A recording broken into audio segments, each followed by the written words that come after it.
while back, I did a rather alarmist piece on time famine. I suggested that the world was heading into meltdown because people are running out of time. So it seemed only fair to give you 10 steps to time famine relief. Put a value on your own time. So, next time you go to a meeting where 10 of your colleagues sit around, you can calculate that they've just wasted €300 of somebody's money for every time that they sit around talking about nothing and achieving nothing. Don't make your phone a 24/7 device.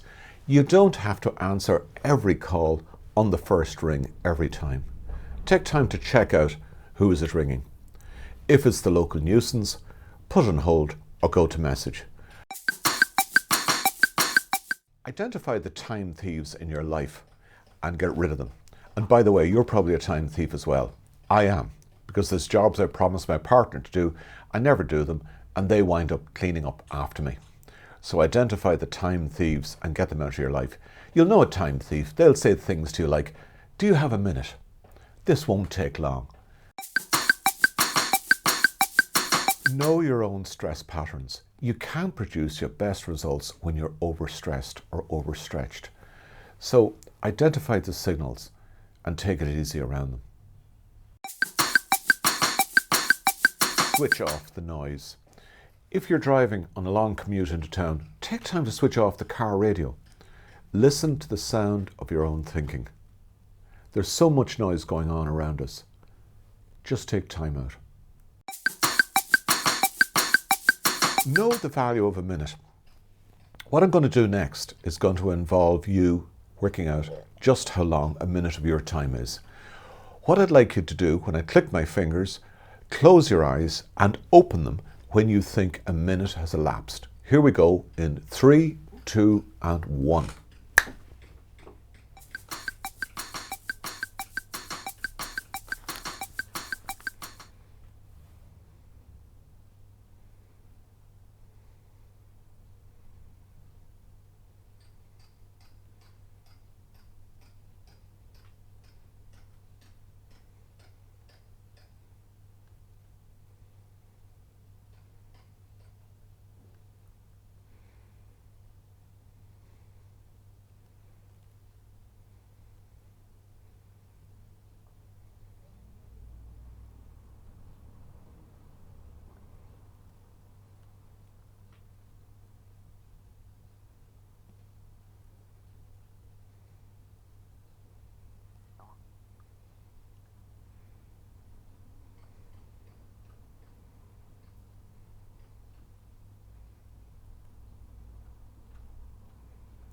And that was a minute.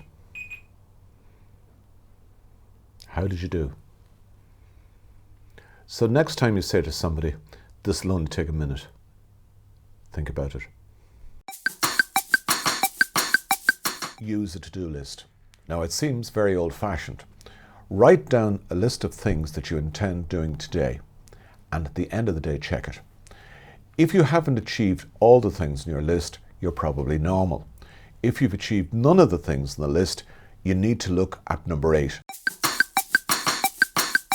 Prioritization. Enter Dwight Eisenhower. Eisenhower invented a thing called the Eisenhower grid. It's urgent versus important. If it's urgent and important, you don't act on it, it acts on you.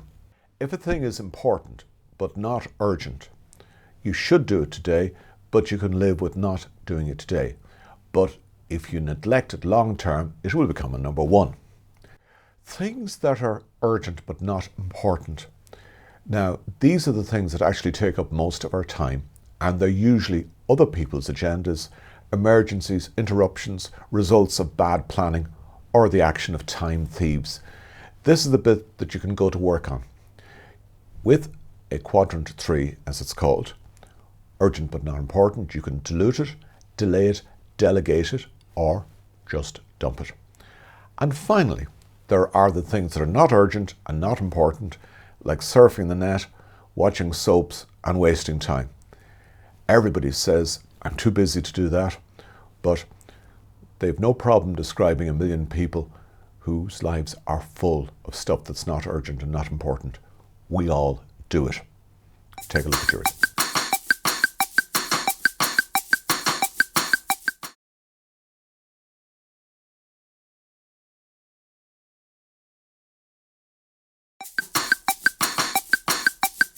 A tidy space or a tidy office is not the sign of a sick mind, no matter how many notices you see up around the place. If you don't believe me, take an hour out to defrag your hard disk and you'll be amazed at the speed your computer will run after that. Here's the challenge. Is it worth investing time to save time? If you tidy your workspace, you'll reduce stress. There's a million time management tips out there. Most of them are useless and a waste of your time, but it's worth investing time to try out things. Like we try out clothes and gadgets all the time. Why not invest time in trying to save time? It could save your life.